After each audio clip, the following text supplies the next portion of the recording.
Hello, my name's Andy. Welcome to episode 5 of Keeping Water. In this week's episode I'm going to show you the process I follow when cleaning my filters and share the reasons behind it. At this time of year I clean the filters twice a week and complete an approximate 700 litre water change each time, which equals to roughly a 13% water change each week. Before I start, I'll just explain why I don't use the drains when I clean my multi-bay. My filter shed is at the rear of my garden and there's no good place to send 700 litres of water to. I have drained to the field behind my house, but as it's slightly higher than my garden it drains really slowly with gravity. I therefore use a pump. However, with the nearest drain being in the drive at the front of my house, I have to use 40 foot of piping to get it there. It all works and is the best way of cleaning my filter and doing water changes I've thought of so far. However, I'd welcome any suggestions and comments you might have to make it better.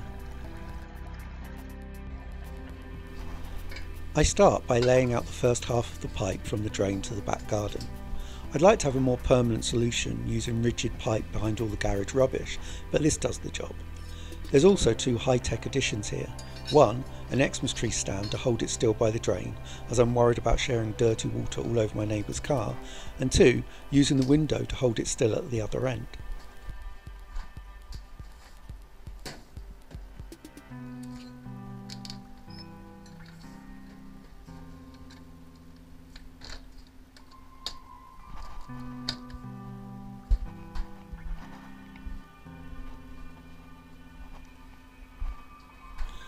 Next, I collect together more of the kit I use when filter cleaning.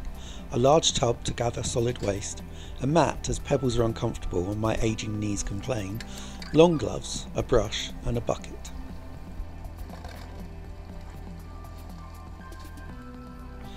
Then I connect the second half of the pipework to the first and place it ready for cleaning the skimmer with the pump.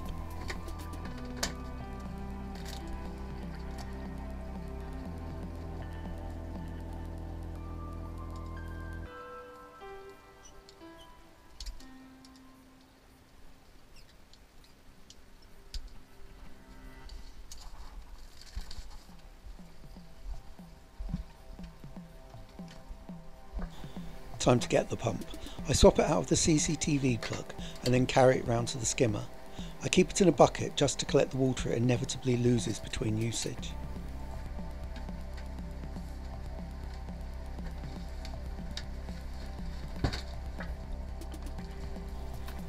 The second half of the pipework is connected to the pump and it's ready to go.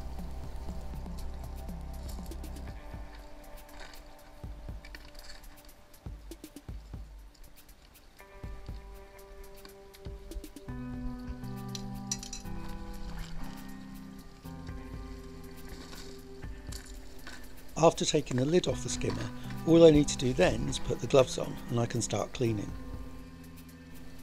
Except, as I do nearly every time, I've forgotten to turn the skimmer off. So, a quick trip to the shed and then I can finally start.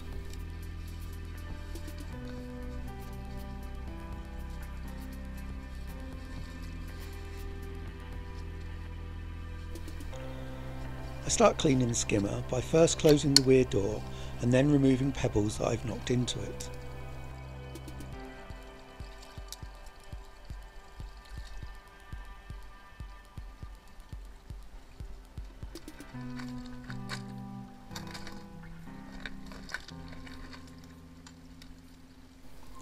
Next, I net out any obvious bits of waste before removing the skimmer basket.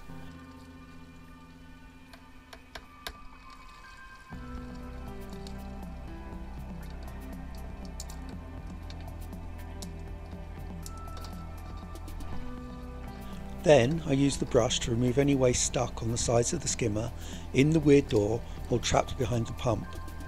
After that I do some more netting to collect anything larger I've dislodged.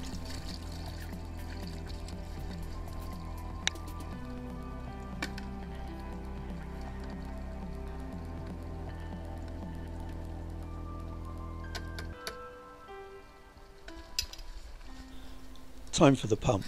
Due to the occasionally temperamental float switch, it can take a while to get going, but once that's sorted and air is purged from the pipework, it begins draining the skimmer. Whilst draining, I do some more brushing and netting to get any waste that the pump won't move.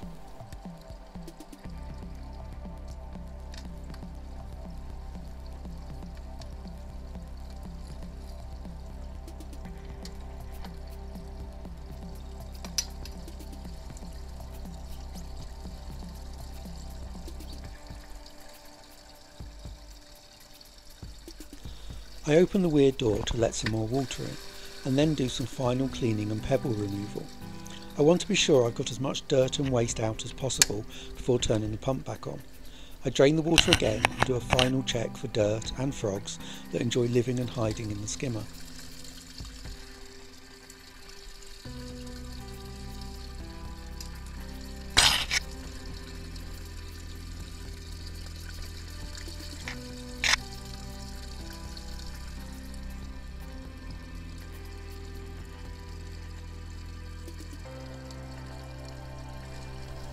I take the pump out now, and then I turn my attention to cleaning the basket before returning it to the skimmer.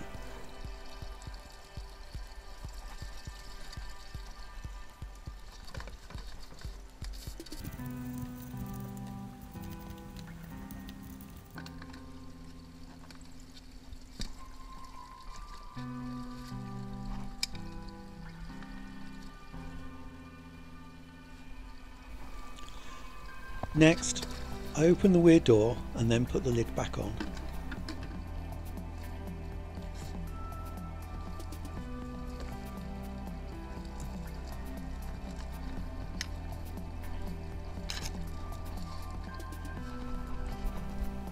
Back to the shed where I turn the skimmer pump back on.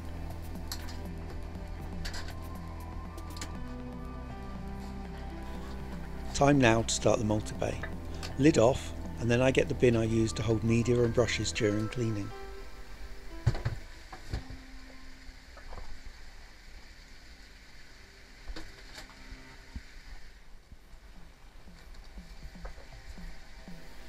I shut off the inlet from the pond, then turn off the main pump and, eventually, the UV.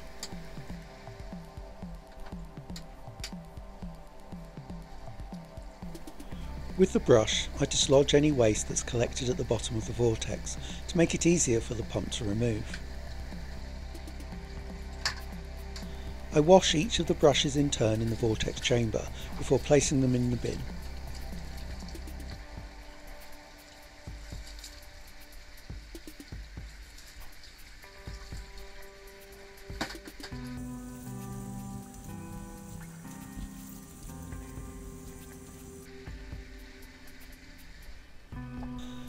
Then it's time to place the pump in the vortex, and after again sorting out the float switch, I can begin pumping out the water.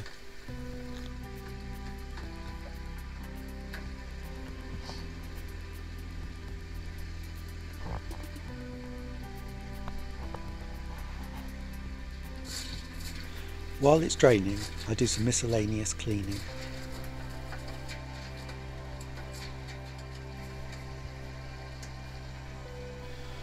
When the vortex is low enough, I open the first two drains, which allows water to flow from the brush and K1 chamber to the vortex.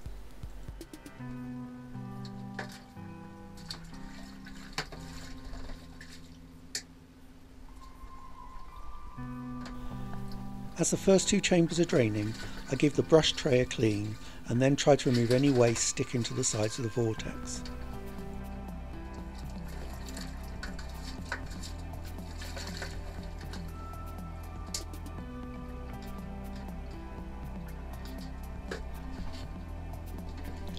Because the flow between the chambers slows as the water level gets lower, and I'm not very patient, I close the drains and bail out the last of the dirty water from the second chamber.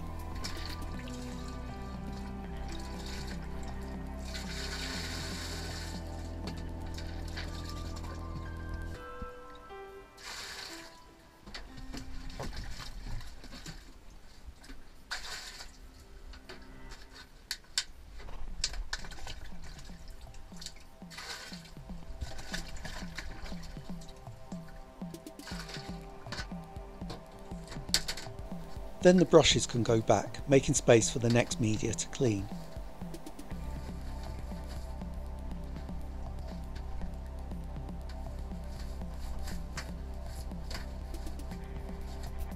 Next, I open up the gate from the pond and turn the main pump back on.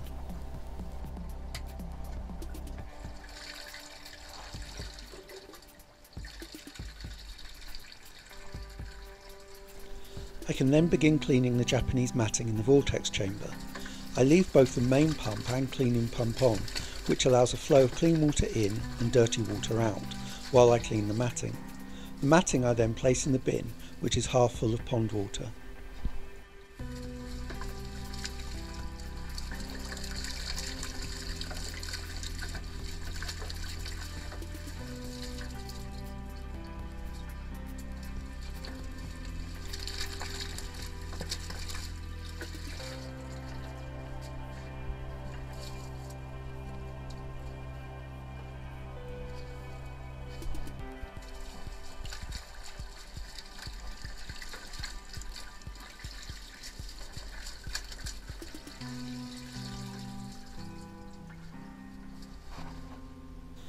I use the final chamber's water to clean off the matting tray.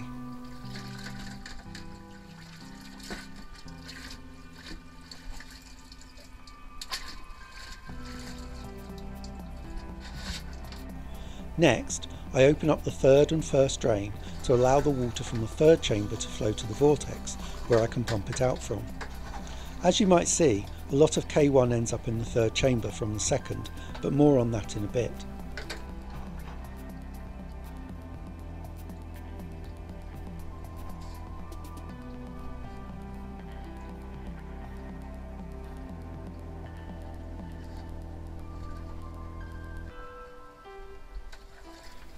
While it drains, I give the third chamber a clean with the brush.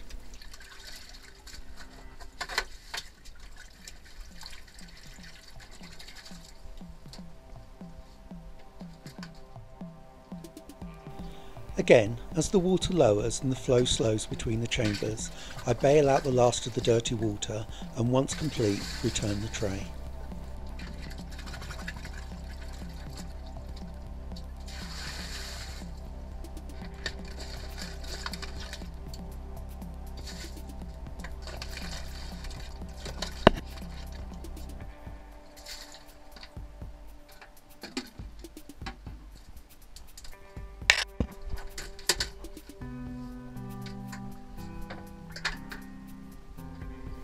I then take some more pond water to pour over the matting to keep it wet while the multi-bay refills.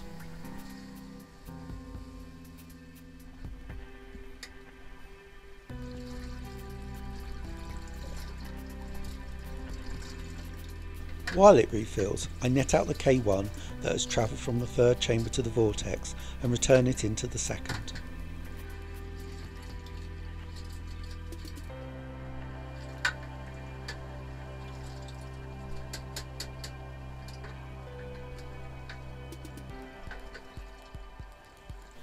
With the vortex now clean and filling back up, I can return the matting to its chamber.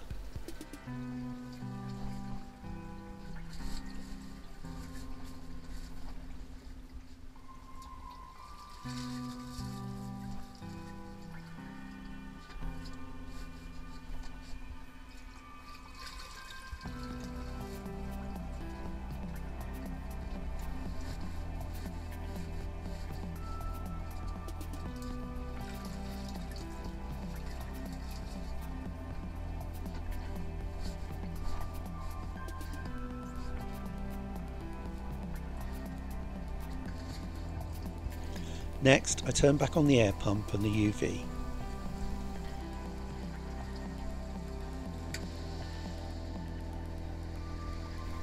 When the filter is full and the media is covered, I place the pump back in the vortex to complete the water change. I leave the main pump running and wait until the water in the pond has lowered to the bottom of the skimmer inlet. I know when I've drained enough as the flow from the skimmer starts to slow, so I turn off the skimmer pump and can then remove the cleaning pump from the filter.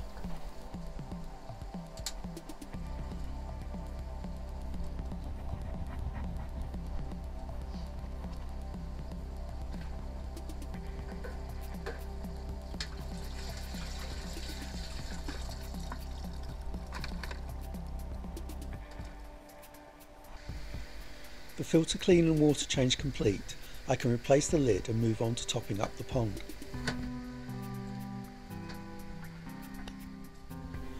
No outside tap unfortunately, hopefully soon though. I connect the hose to an outlet from the kitchen instead.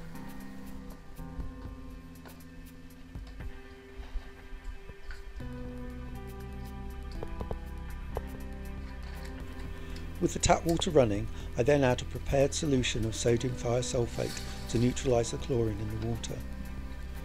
I can then wait for the pond to fill back up, and then that's the job done. By the way, I really wish it was this quick.